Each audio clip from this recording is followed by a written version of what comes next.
Welcome back to another segment here on Gems Podcast.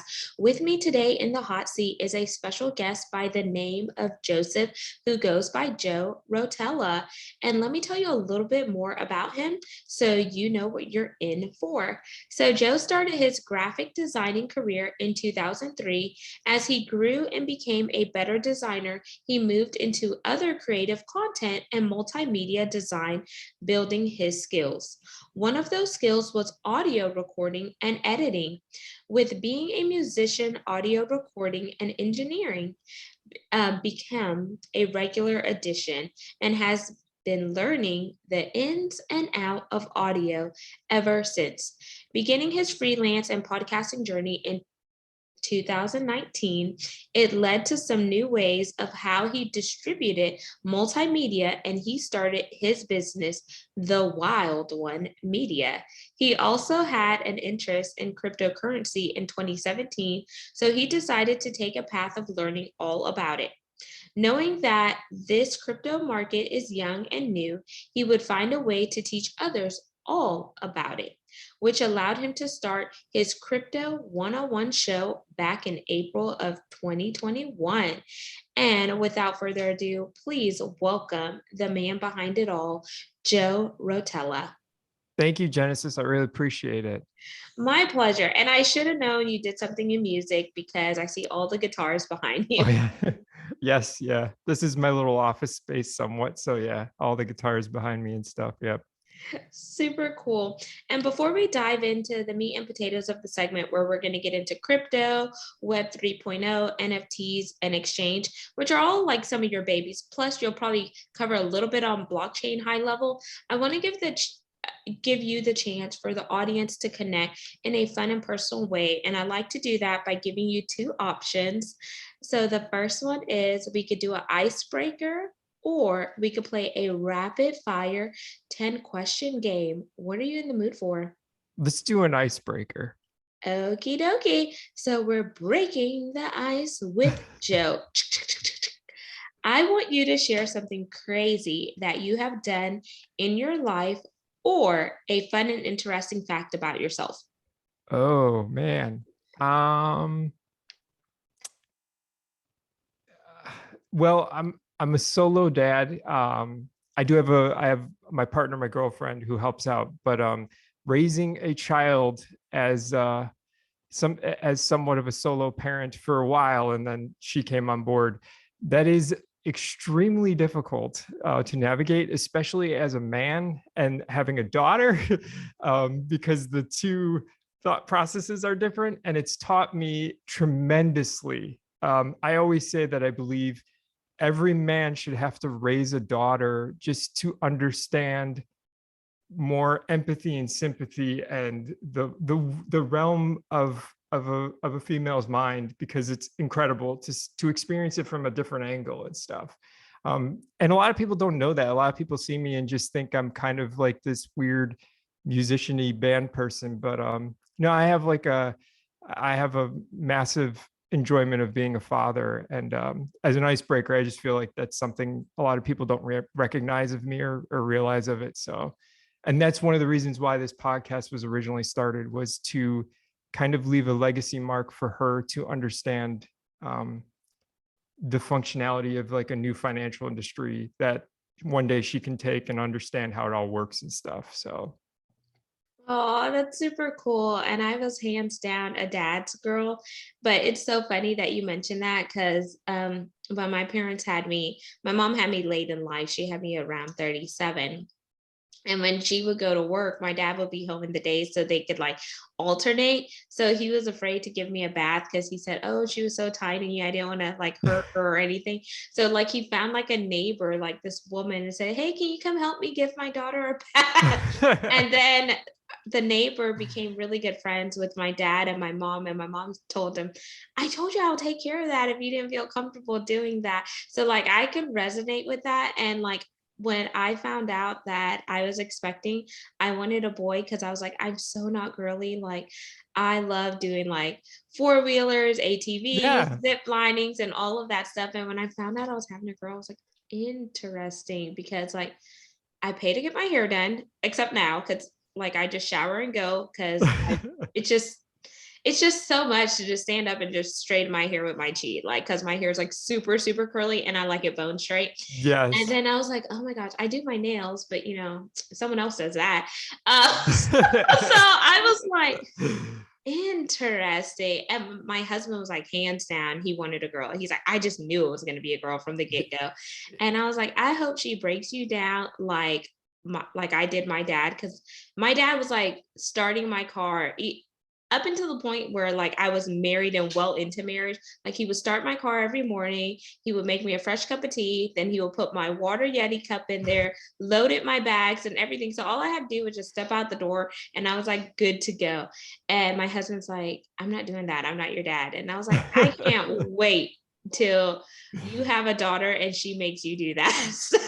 It's funny you say that because with my partner, my girlfriend, who my daughter adores her and they get along very well. But it's funny because like I do a lot of that stuff for my daughter and I do that for my significant other. And it's the same. It is. I think he will transpire into that where he's like, oh yeah, because it just takes recognition of. There's a weird, not to go off on a tangent, but like unconditional love, like you have for a kid, is it really does like breed into you all this like positive type stuff like that. So I think it will. I think you'll be surprised with what it does for your relationship. So hopefully. So Super cool, Joe. And thanks for sharing that because I had no idea we would have opened up with that. But I think it's a good way for the audience to connect with you and see you in a different light outside of the work that you're doing now. thanks. Yeah. Yeah. So I know crypto is your jam, and some people haven't fully jumped on the bandwagon of crypto. I'm one of those people because I'm like, I'm kind of conservative in a sense because I was like, okay, what happens if like this gets hacked or the money's gone or whatever? Yep. So let's start with like definition so the audience knows a foundation and then we'll build up because I think that's a good way of learning.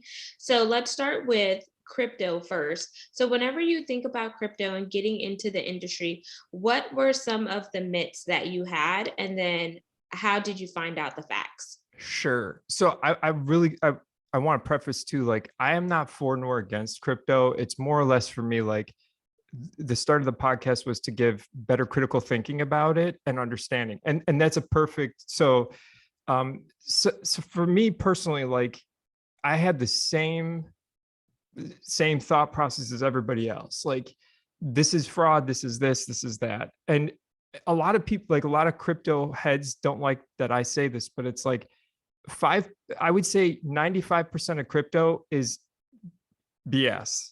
5% of crypto is like where the good substance, where like it's a game changer.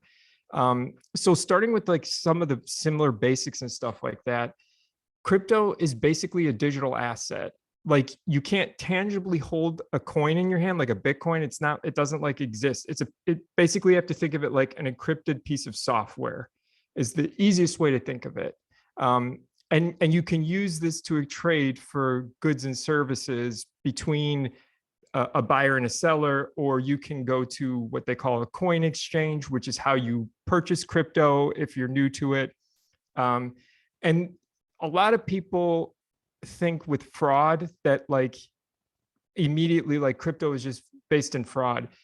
It's not necessarily fraud like we all think it is. Like it does happen. But it's mostly like people just get like it's like spam emails type thing. Like people who don't understand it get into these like bad situations, and that's where it becomes like they give somebody their coins and then they get nothing in return because they don't understand how it functions or operates. So it does happen, but that's where like the overall like perspective everybody, because there's so many people in my family that think I drank Kool-Aid, and I'm like, listen, I am not like, you know, that type of person. It's more or less though, this industry, this crypto industry is a game changer for the future generation, especially like my daughter, your daughter like eventually will be growing up, and it's adapting to this new financial market.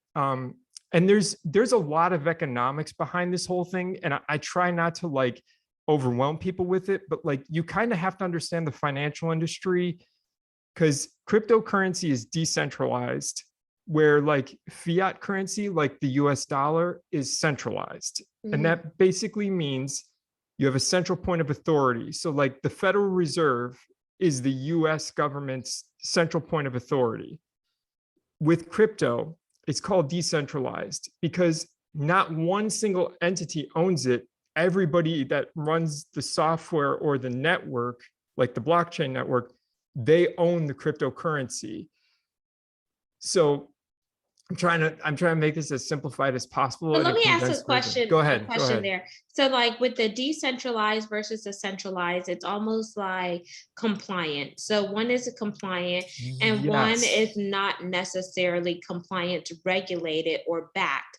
And so whenever it's not regulated or backed, it gives you, a higher risk level. So some people who are, they're not prone to like taking risks, they may say, okay, why would I want to put my money in something that is not centralized? Because what happens if, it's hacked or there's cybersecurity threats or whatnot? It's like, who is going to fund the money that I lost? Would you say that's a good breakdown? Yeah. So you hit some good points there. Yes. So like the centralization part. So the overall underlying aspect of it was like we're going to just use Bitcoin because it's the easiest one to understand. It's the first coin. So when Satoshi Nakamoto, we don't really know who that was, they created this Bitcoin. The original use case for it, which use cases are important when it comes to cryptocurrency. Use cases, like I always tell newbies, like don't ever not read a use case or a white paper when you're investing or you're purchasing a coin, because white papers are what tell you exactly what it does. Anyway, going back to the centralization decentralized thing, centralized can still be hacked. Like the Federal Reserve has been hacked before. It has happened. That's where Satoshi Nakamoto said, hey, what can we do that could make something pretty much unhackable, where there is no central point of authority? And without it being central authority, everybody gets to make the rules and come to a consensus that this works as it should. Where central authority, and again, I'm like trying to stay Switzerland in this, where it's not, because the Federal Reserve does certain things that are good and does certain things that are bad. Cryptocurrency does certain things that are good, certain things that are bad. But like with a central point of authority, a lot of the crypto heads that didn't like what like happened with the pandemic stuff, whether or not that's a opinion piece, but a lot of people were like, well, they're just producing money into a system without anything, yada yada yada. That's where the decentralization comes in, where it has to get a consensus from the whole group of whoever, the software, the miners, they call them nodes. Basically, nodes are the people that like run the software, and nodes predominantly are made with miners who mine out the coin. They basically solve these complex algorithms to produce a coin. But also, like, I own some Bitcoin. If I run software on my computer, I'm considered a node, and my computer, along with millions of other computers, have to come to consensus that that transaction between you and I was valid. And those transactions happen like really fast. Certain ones take certain minutes, but they happen really, really quickly. The other point to decentralization is there's no middleman. So you're not getting undercut with fees and other things. When you brought up the hacking thing, there have been blockchains, which is the underlying technology under cryptocurrency, which we could talk about too, has been hacked. But Bitcoin itself has never been hacked since 2009 when it got released. Has never Wow. been hacked. Yeah. So that's where the ledger comes in. So blockchain's the digital ledger that allows that to happen. But this is why it's like 5% of crypto is a game changer. 95% of it is kind of like you got to watch what you're doing. But Bitcoin's a really great example because it's a proven coin. There's a lot of stuff behind it that's really, really good. But that blockchain was developed to do that. It basically, in order for it to get hacked, it would have to take 51% of those nodes or those users, those computers, to get hacked in order for it to happen, which is pretty much impossible to do because you're talking about millions and millions of computers at one time being hacked, unless, which would not happen, 51% of the network of people that were on Bitcoin were like, yeah, we're going to take it down and do this to prove it. So anyway, the decentralization to that is that that's control, and it takes accountability and like users like us to be like, this is our money, this is what we decide to do with it, versus a centralized government being like, well, we're gonna do this with it or that with it. Does that kind of make sense? I'm Yeah, and trying to like it simplify it. it does make sense because it seems like with the Bitcoin and the crypto, you have more control, and it also levens Yes. the playing field for no matter where you are in your socioeconomic status. But the key factor is make sure you do your due diligence so you know that you're investing in the right one, Right. because you don't want to put your money in something that you fully don't understand, because that's when you could get into the uh-oh moments where something does happen, and then you feel like, oh, I should never put my money in crypto. But if you would have did your market analysis, your research, and really connect with a SME, a subject matter expert that has been involved in crypto for a while, then you would have the competencies to make sure that you are making the best decision. You said it so much better. Yeah, that was so much more concise than me ranting about it. Yes, that is exactly what I was trying to get across. So thank you for clarifying that. No worries. I'm just following you along. I'm learning this. So now let's get into, what do you want to hit next? NFTs or Web 3.0? Let's build up to it so it makes sense for the audience. Let's do Web3 because Web3 kind of is the bigger factor here. And I Okay. think that's the umbrella that like encompasses a lot of where all this is going. So feel free to add whatever question you have on Web3. Okay, so I am very new to Web3, meaning I don't play around in Web3 a lot. I've heard it thrown around, and I also heard that it's a great way for like content creators and marketers and different people to really take ownership of their platform, because we've all seen what has happened whenever we rely on other platforms that just have so much power, like Instagram, Facebook, and etc. What happened when everything went on a blackout? People who do their business in those spaces weren't able to operate. So for from the outside looking in, what exactly is Web3? Who started it? And then how can you really control what you put on that and have a BCP, a business continuity plan, in case something were to go down? Sure. So we had Web 1, which was, so there was a really great tweet from, I don't remember who it was, but they broke it down really simple in terms of like understanding it. But Web 1 we knew was like the late 90s, when like, we all remember like the bad internet, those loud internet things. So the noises, and it was just static web pages, basically like the one like your basic web, like the Yahoo and GeoCities, really ugly looking websites. And they were basically just informational purposes. It wasn't really anything. And they called Web 1 read only, meaning like all you did was read. Then it went into Web 2, which is what we know it as right now, where it's like it evolved into more of like retailers like Amazon, eBay, more interactive that way, apps and stuff like that. So Web 2 became more read and write only, where it was like now you're starting to get into like programs and applications and things like that. So that was like Web 2 from like 2000, I don't remember the exact range, but like 2007 maybe to like, we're still in kind of Web 2 right now and transitioning into Web 3. So Web 2 was read and write only.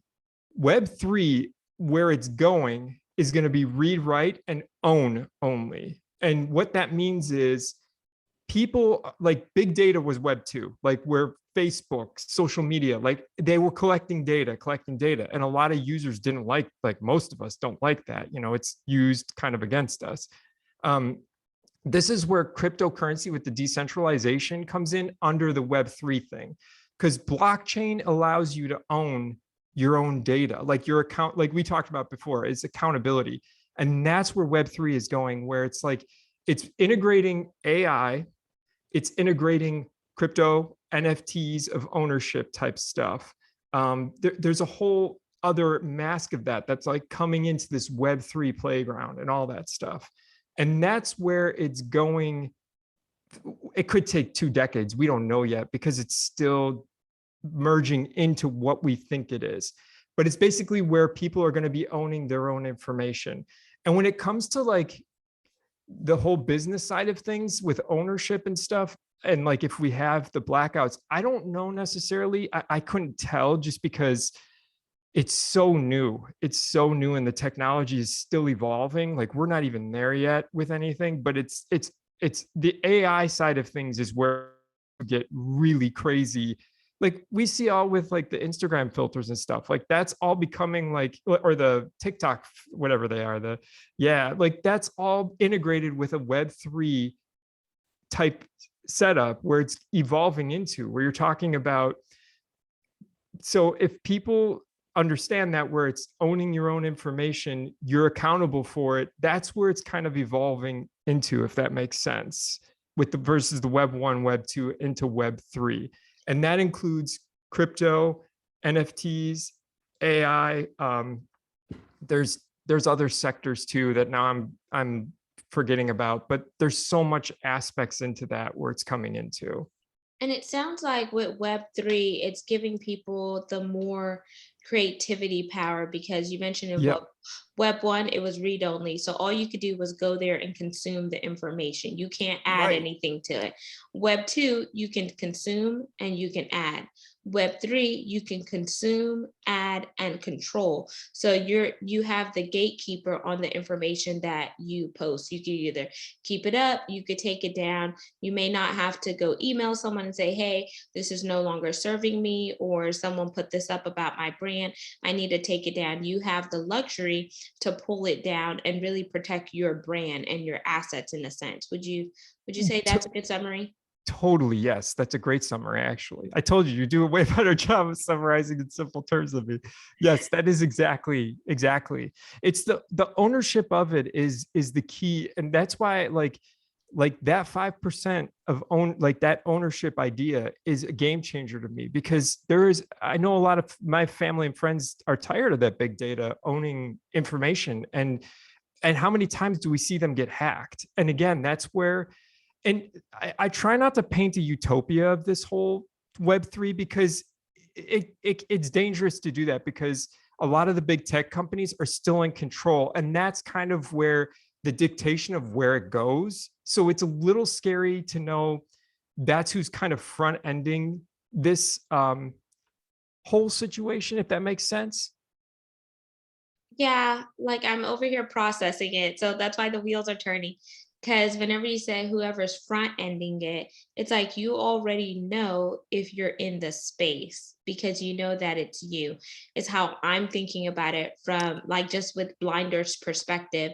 And then whenever you bring in AI, so artificial intelligence, you factor in RPA, robotics processing Yeah. automation, blockchain, and some of the other technology, it's like you either need to stay ahead of the curve or you're going to get left behind because so many people and businesses are using automation because they want to focus on that process efficiencies and the working smarter not harder method. So you have so many complexities there, but then what happens with complexities, it makes it harder for things to get hacked, it secure proofs it, and etc. But unless you know enough to be dangerous but not fully Yes. dangerous, then I don't feel like you're going to really be competent in that area. That's a great, yeah. And that's where for me with the podcast, it's like making people more competent. Like I want, like, as society, we want better thinkers. We want more critical thinkers, because that's where it can evolve into something. That's why I say I try not to paint a utopia, because it's like it could evolve into something great, but it's scary still. Personally, just for me, I guess I shouldn't really say this, but in my opinion, corporations are scary to me, because they can definitely do things that are like not kosher with the populace, and they still get away with things like that. So, but you're absolutely right, and you actually you brought up too, besides AI, you mentioned another, and see, I'm losing my train of thought here for a Tuesday morning. RPA, robotic processing automation. Yes, automation. It's a whole nother factor inside that Web3 that's going to be like, which we're kind of already seeing with a lot of like fast food restaurants going to automated machines instead of having tellers, which could be good or could be bad depending on the job market. So there's so many aspects of it that is crazy to look at. And our generation's really getting like the front end of this, which is kind of scary because we've been through a lot in these last few years. You know, it's weird to experience it. Anyway, that was a tangent I probably shouldn't have gone off of, but No, I think no, it was no. important. Yeah. I I think it's an important factor because my background's actually supply chain and logistics. So whenever I think about what ways can we improve in the logistics fields, it's like I want to see automation because then if we can automate certain things, then we could really take that time where we're not spending working on that quote unquote project and diversify the time and really focus on our zone of genius so we can build out better systems, better processes to get things out the door faster, whether it's B2B, business to business, B2C, business to consumer, or et cetera. And then my entire background, for the most part, has been in oil and gas and energy for 12 years, Oh, wow. but a total of 15 years in corporate America. And it's like we're always looking for ways to enhance. But the thing that is scary is whenever something new comes up, like automation, they're like, what happens if someone were to infiltrate our system? So that's whenever I asked about cybersecurity, I asked about how can we protect it from hackers? I asked about trade regulations and compliance, because whenever you're in on the World Wide Web, sometimes you could trade currencies and whatnot. You could do all these other things, but then without the background knowledge, it's like, okay, what am I setting myself up for? Am I setting myself up for success, or am I setting up myself for failures? And I know NFTs is like a hot topic right now because Yeah. people are like, what are NFTs? Or they're saying, hey, if you participate in this challenge, I'll give you an NFT. And someone's like, should I do that? And then you get those weird looks. So do you own any NFTs, Joe? And if so, let us know. How did you get involved in NFTs? And I think it's like not, is it non-fundable token? Non-fungible tokens. Yeah. Okay. Yeah. So I don't own any NFTs, but I do think NFTs are valid in certain use cases. So like we talked about with cryptocurrencies, there's use cases for certain things, and NFTs being one of them. So a lot of people, because I had an episode on this to explain it, and again, a lot of people were expecting it to be like a Kool-Aid drink, and it's like that's it. There's a bigger picture here. So and in my podcast, that's kind of the thing, is like it's a stepping stone. And you pointed out just that last, what you were saying last, is like there's a whole background knowledge to all this stuff, and the whole, not even just cryptocurrency, but the whole Web3 thing is huge. It's a really big, and to have an understanding of how it all operates is pretty important, you know. So anyway, NFTs, non-fungible tokens, a lot of people just associate them with the images and stuff, and I totally agree. I think like the image side of the things, like there's people buying stuff for like $1 million and they own it on a blockchain. But yeah, I get it. It sounds very dumb, but the bigger underlying picture, as a musician and artist especially, do you remember like the Napster and all that stuff with like music, and how people were stealing music through LimeWire and Napster and all that stuff? Yes, we And were downloading the sound bits for the ringtones, right? yeah, and like you could download like full versions of songs from artists and never have to pay for it, right? And again, they were like, some of them were poor quality, but this is where NFTs could be. There's a lot of potential for like a huge transformation just in the music and entertainment industry alone. And as a musician and artist, I found this to be like, this is great. Like I hate Ticketmaster. I don't like it. They're charged astronomical amount of fees, all that stuff. Like it's insane. NFTs run on blockchain like crypto. Now, NFTs don't just have to be images. I write music, so I can put my song as an NFT and I can distribute it. And that NFT is encrypted, which means nobody can copy that NFT. Whoever owns that, it's imprinted on the blockchain, and that person digitally owns that copy of the song. Now they can resell it if they want to, but it still goes like, I still get, yeah, So question, okay, you could put your music on an NFT. They can't necessarily copy it, but they can resell it. So how can they resell it without fully owning it? Do they have to own it first before they resell it? Because then how do you get a portion of the proceeds? Well, like if I'm that's a great question because we haven't really hit to like this whole aspect of it. Like Snoop Dogg is actually trying to create like one of his projects right now is doing an NFT based music platform, which could be again, if done correctly, could be potentially huge game changer. It just depends. I don't know the logistics necessarily. I'd have to get back to you on that because I don't know how with the reselling of it. I know though that they're trying to figure out how there are already some companies doing it where you can distribute out your audio and music files through as an NFT. And that basically eliminates them being able to copy it or duplicate it. I'm assuming based off of it, because it's what we call a smart contract, and that's a whole nother aspect of the crypto industry, which is even the real estate industry is using smart contracts now. Huge. They're big deals. And that's kind of what NFT like audio or like this is a perfect example. Getprotocol.io. They're a ticketing system, like an entertainment ticketing system. So they could completely eliminate Ticketmaster. If America grasped onto this, it's awesome. And those are NFT based tickets, which basically means you download an app to your phone. It would store your NFT ticket. And on that NFT, like music artists they would get bigger payout royalties because the smart contract would communicate saying, this is your payout, this is your payout, this is your payout, and eliminate all of the hassle that we all go through with ticketing systems. Reselling the ticket would go at a fair market value. So like, let's say you can't go to a concert, there would be a platform that says, hey, this is the resale value for that, which I'm assuming would be the same for the music song itself. Like what would be the going rate for that song to resell it or whatever. And how would the artist still get paid for that? And that smart contract would initially be the thing that would pay out to what it needs to be. And that's all linked up in the blockchain.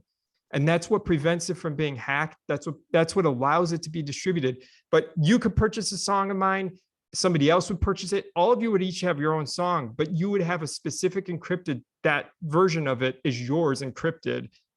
So NFTs are a bigger picture here than just images wise. It's a way of distributing out data information to users to use as a like a way of exchanging still digitally though. It's just Wow. anyway, I don't know if that made I'm trying very hard to like simplify it, but in my head it like there's a lot going on. So Yeah, it definitely sounds complex, and I definitely want to have you back for a part two so we could really dive into it, so I could really connect the dots and ensure the audience can connect the dots because it seems like there's a lot of moving pieces that are involved with NFTs, and you could do a lot with it. So there's a lot of versatility in the side of NFTs, and what is the gatekeeper to really protect the assets behind the mhm. NFTs is the blockchain, which is a system that runs on this like supercomputer, but there's a lot of firewalls in there that cannot be hacked. So it gives you that ease because there's security there.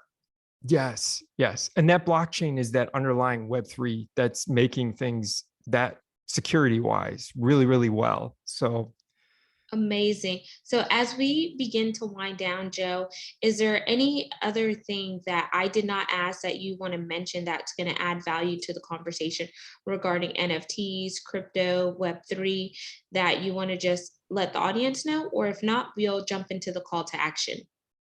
really quick, I think it's just important for people to understand if you're going to start investing in it, look at the use cases, read white papers. Those are all stuff that goes in with crypto. I always say that to people. I don't ever recommend investor advice because I don't ever want to do that. It's more or less just be aware to look at those use cases because that's what's going to tell you the underlying behind what you're investing in. So Amazing. And I like that because then that's like a challenge to them to just go out there and continue to immerse themselves in the knowledge so they could learn and become competent. Whereas not just necessarily listen to the investment advice that someone's right. giving, because that may not be the end all be all. And you don't want to get yourself in a pickle. So, Yes. Good. Yes. so let's jump into the call to action. Joe, what is your call to action for our audience today? Really just don't.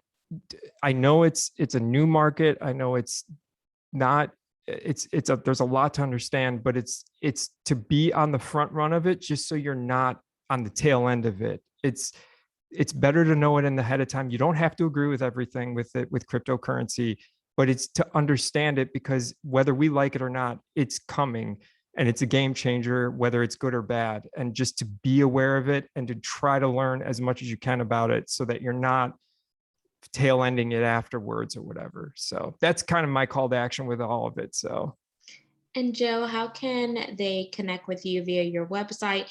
And where do you primarily hang out on social media? sure. They could go to the wild1media.com. It's THEWWILD number one media.com.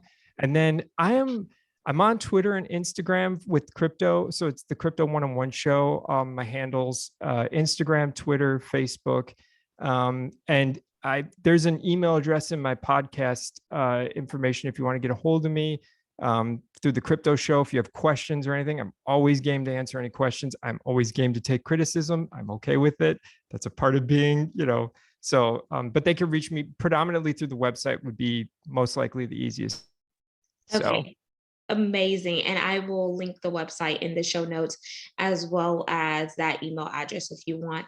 And Joe, I really want to thank you just for coming into the community and just sharing your knowledge and just giving us like, the high level, but then also challenging us to go do our research. Audience, make sure you like, comment, and subscribe. We're on 40 plus platforms. I also want to thank each one of you for supporting the mission on a consistent basis. Because of you, we're now ranked in the top 2% globally out of 2.8 million podcasts per www.listennotes.com. And I wouldn't have been able to get there without your support for the guests that I bring into the community as well as myself. And we are on a mission to continue to bring content that is educational, inspirational, and motivational, while we also connect the dots of diversity, equity, inclusion, and belonging. So if you want to be a brand sponsor, spaces are limited, but you can find more info by going to genesisamarisKemp.net and clicking on that podcast tab. And for those of you lovelies out there who love video and want to see the facial interactions and etc. between Joe and myself, you could go to our YouTube channel, which is at GEMS, GEMS, with Genesis Amaris Kemp to see all things video. Until the next guest, next segment, peace, love, and lots of blessings. Have yourself an amazing one. Do your due diligence, research, and never place all your eggs in one basket and level the playing field. Everyone deserves to be in that 1%, but you have to know where to start and how to grow your socioeconomic status.